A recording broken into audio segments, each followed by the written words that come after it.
Well, with Clark and Kat gone, the show trudges forward in what is the true start to the season.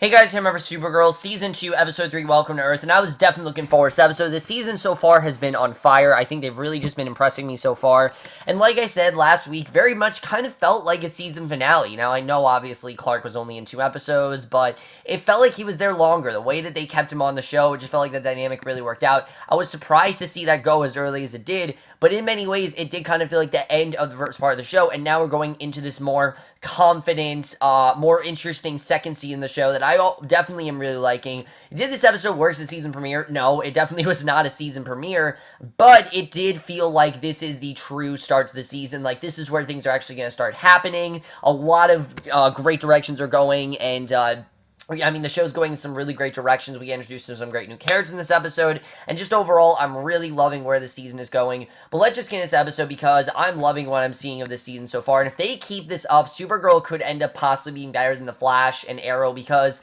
Flash is good this season, not great, it's good, and Arrow is good this season, it's not great, but Supergirl right now is great. It could end up being the best of the 4 CW shows for this season, and I know we're only 3 episodes in, but they seem to be the most confident, they seem to be the most promising of the bunch, and I definitely really do like that.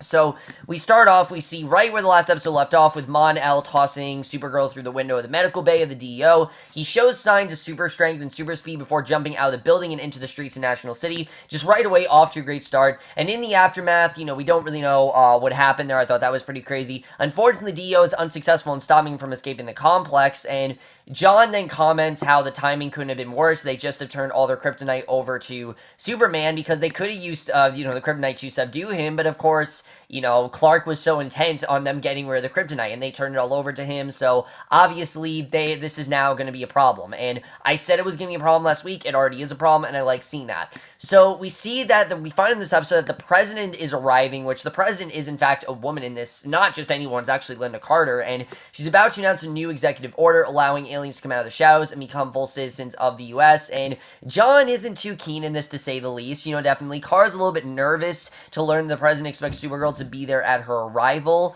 but we see that John really isn't that happy. You know, he feels that this isn't the right time to do it. He feels that people are frightened by them, and that this is just going to make them more of a target. He feels that this is definitely not a good idea, and I like the way we're starting to see more character-driven stories. I think we're definitely seeing that this season.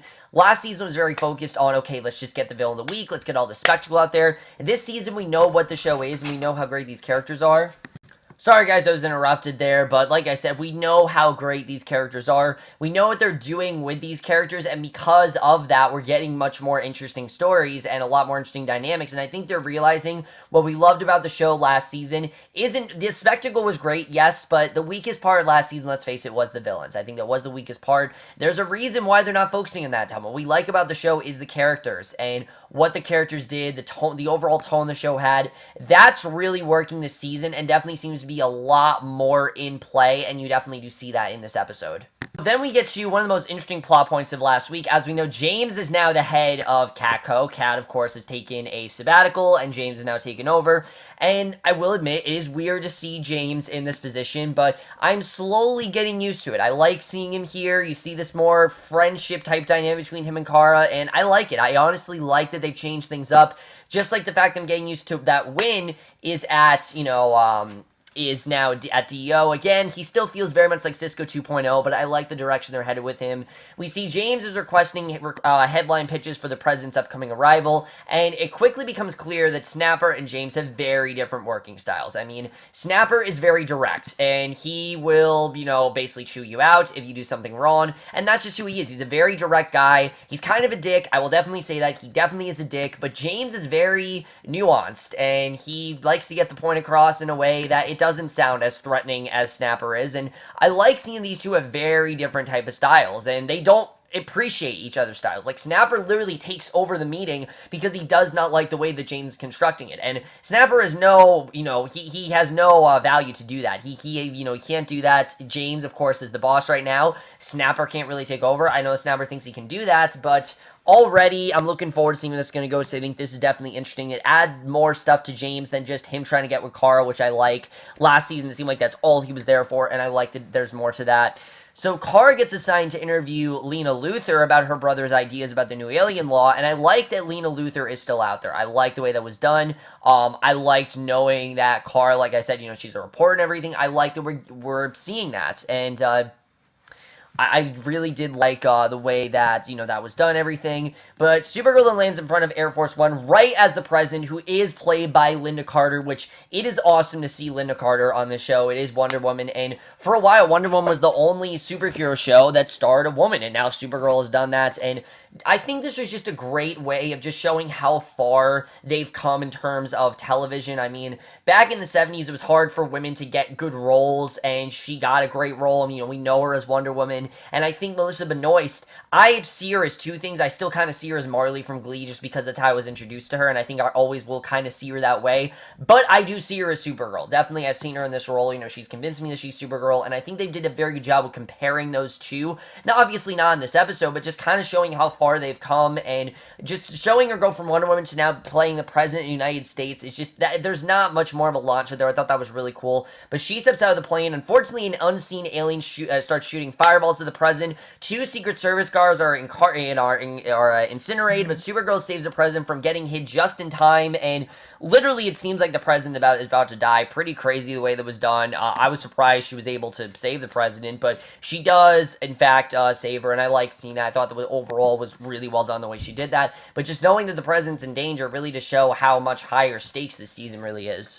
So the DEO does handle the clean of the attack, but then we get introduced to our other main character of the season besides Mon-El, Maggie Sawyer, who I really like this character. This is a character that is of the Science Police. She's not working with the DEO, and she is in fact a lesbian. But I like the fact that they didn't really make a big deal of it. But, she's a lesbian, they're just not really going to talk about it. And I'm fine. What I mean by not talking about it, like, obviously you're going to bring up the fact that she's a lesbian, but they're not, like, throwing it in your face, because that's just not how it is. I think it's a more realistic way to have a character that's gay and not completely say that they're gay over and over again like so many shows do, because that's just not a realistic way of doing it. I mean, if someone's gay, we're supposed to treat them, like, equally.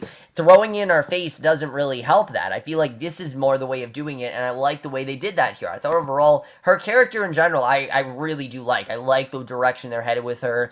But Alex tells BC that basically what ends up happening, there's definitely some interesting tension between Alex and, Sawyer. You can definitely see that here. She says she investigates crimes involving alien visitors, and obviously the way that she looks at something is not really the way that Alex looks at it. And Alex poses as a Secret Service member and tells her that the crime scene is in her jurisdiction. And I think overall it's going to be very interesting to see the way things go between these two, because again, they have very different viewpoints. I'm looking forward to seeing where that's going to go. Just as interested as I am for the feud between, Snap and James. I think they're very similar feuds, but they're not. And the President visits the DEO, has a discussion with John over her new alien law. Supergirl fangirls over the President, because obviously it's the President. I mean, anyone being the President, it's a huge deal, but I do like that Kara is in fact pretty nerdy. I do like the way that's done. I've always liked that about Kara, that even though she is this, famous superhero that saves a lot of people, she in general is very nerdy, and I've always really liked that about her character. But she learns that John is against the Alien Amnesty Act due to the high number of alien threats that exist,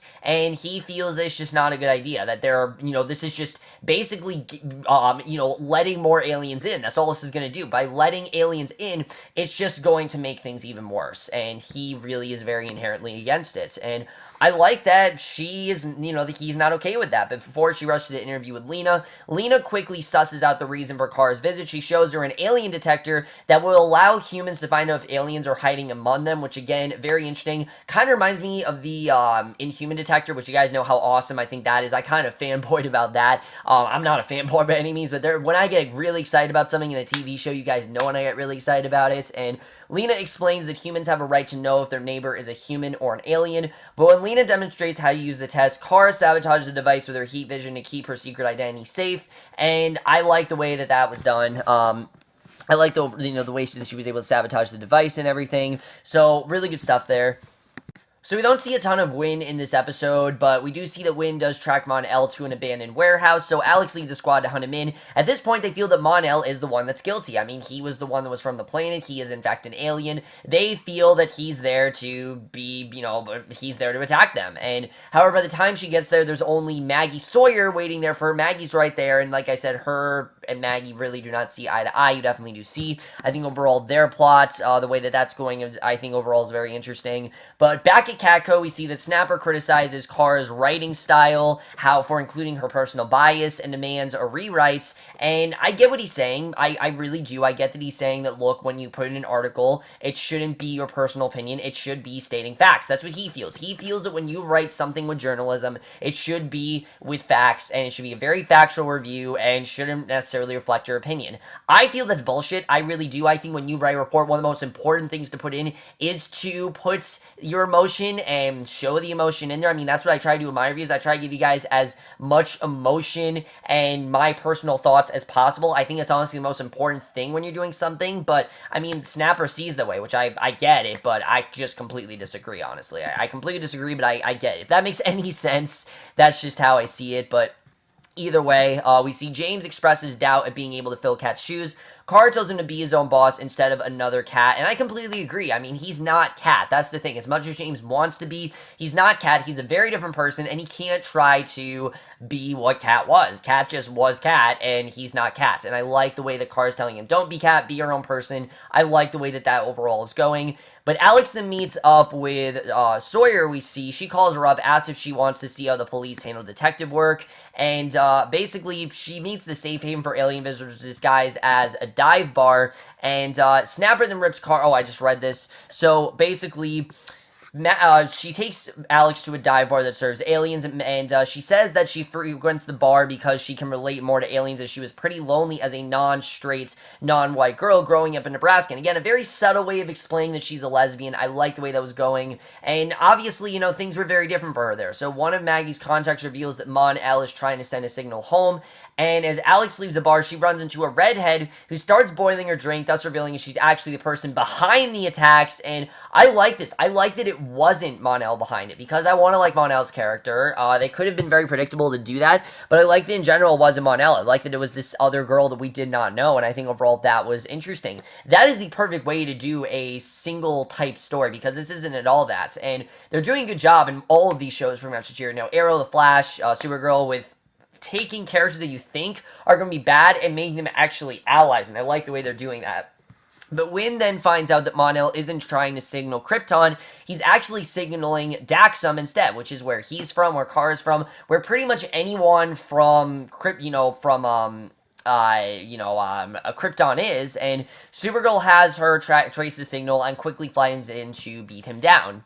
So with Mono now in prison at the DEO, Supergirl reveals that Daxam and Krypton actually have a very bloody past. Even though they're sister planets, Supergirl, they do have a very bloody past against each other. Basically, we find out that they fought each other in a great war that took many lives, and basically Krypton was a democracy whose views differ from Daxam, that was ruled as a monarchy. And the way the show's kind of becoming political, I think, is overall really interesting. Supergirl attempts to question the Daxamite, making her feelings towards his race quite clear. He denies wanting to harm anyone. I like the way the scene was done, because you have two people who really should not at all be interacting because they're very against each other, but I like the way that they're basically forced to join forces. She tries to interrogate Mon-El about his alleged attack on the president. He claims to not even know what a president is, which makes sense, obviously, from where he's from. He just came from Daxam, a planet that's not Earth, and I like that he is in complete denial about what's going on. He doesn't even know what that is, and Kara doesn't share with him that his planet is no more, because it's gone. There's no way that Daxam is there anymore, and I think overall that's very interesting.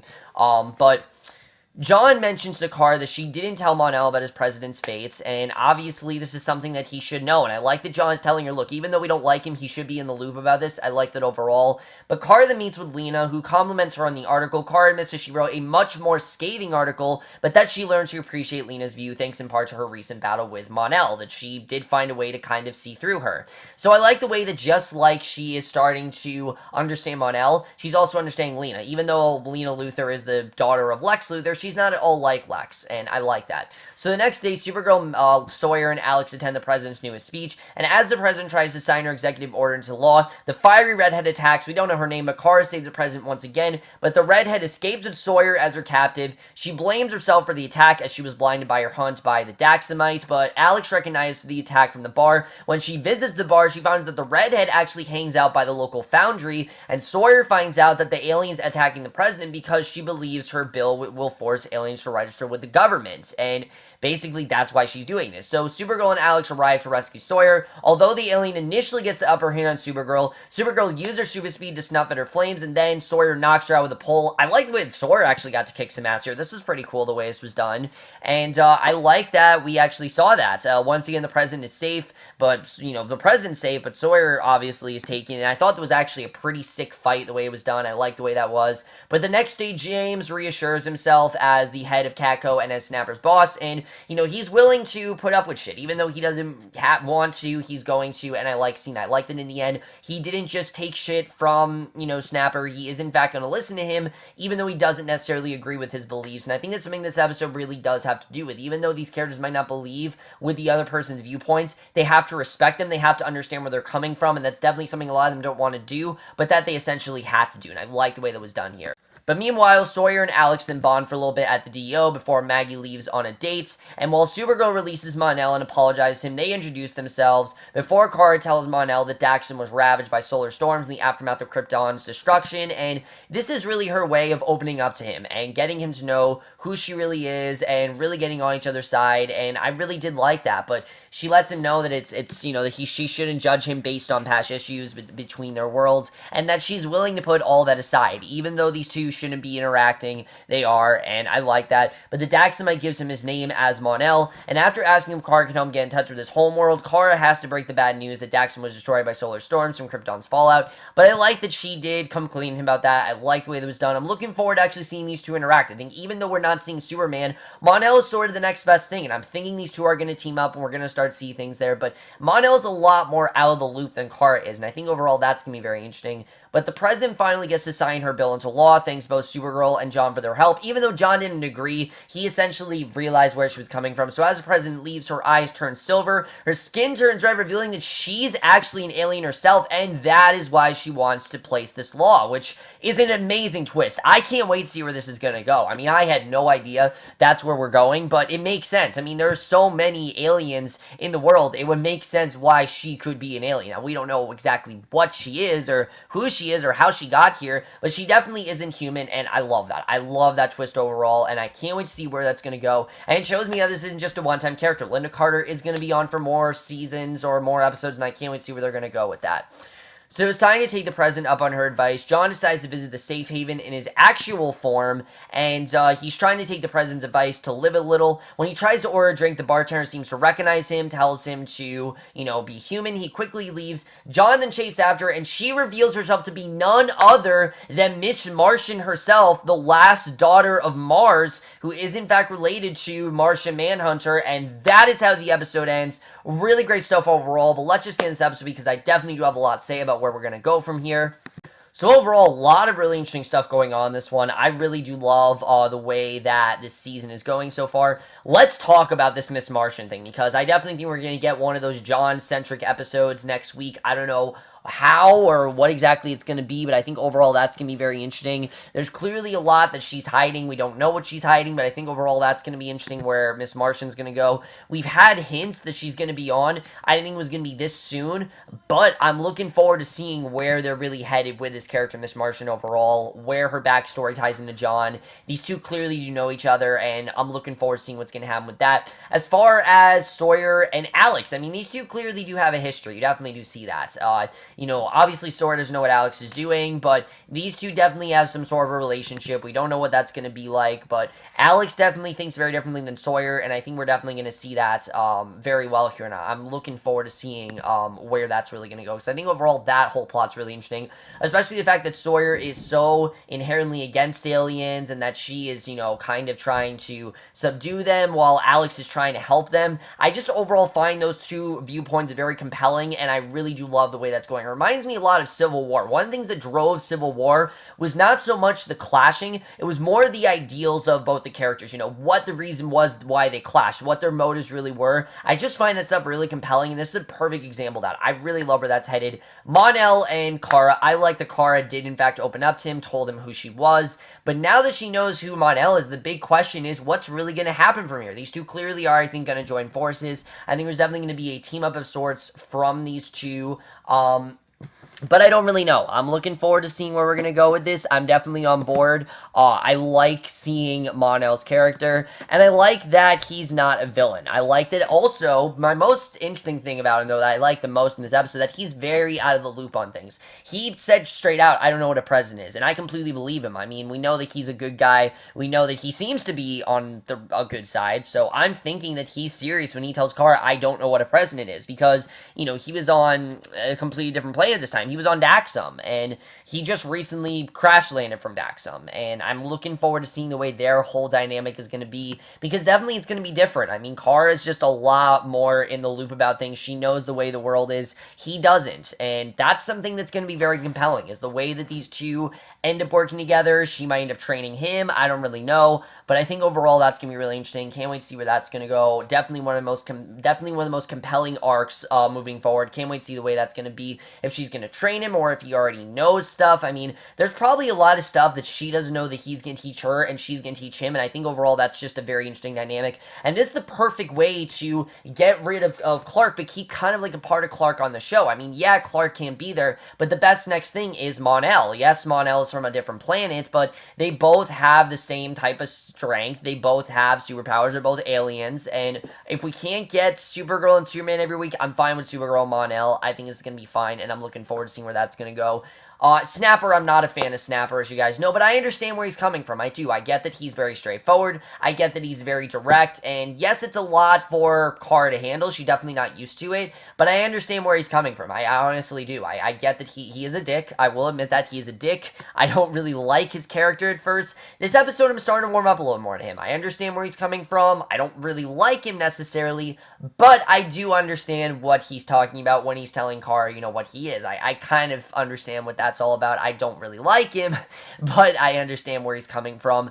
The president being an alien is a very compelling arc that I don't really know where that's going to go. Is she somehow connected to Mon-El, or is she connected to John, or is she connected to an entirely different planet all her own? Definitely, I think we're getting more into the backstory of Krypton and of Daxam, and just knowing these little things about Krypton and Daxam, we're definitely going to see where that's going. We still don't have a villain for this season, and I'm sure that's going to come up soon, but we don't have one. And I don't know if the president is going to be said villain, but if that's where we're headed, that's going to be very interesting. If she does end up being the villain, I don't really know. I know that James is going to go, not in an antagonistic direction. I know he's turning into something, I don't remember what, but he's definitely going into some sort of a direction. We'll have to see what's going to happen with that. Again, I don't read the comics. Maybe Miss Martian could be the villain. I don't read comics, so you guys know. The show is the reason why. I just don't want to do that, but overall, guys, I really do love this episode. I really do love where the show is headed. I also like the scene between Kara and Lena where Kara realized why Snapper felt the way he did. I think overall that's going to be interesting. But James and Snapper is going to be a problem. I mean, Snapper clearly wants James's job, and I don't know if James, he definitely feels like he's ready to be, the new cat, but he's not the new cat. And I like that he realized that he's not the new cat, but at the same time, does Snapper feel like he's as qualified? Snapper really doesn't have a say. James is the boss.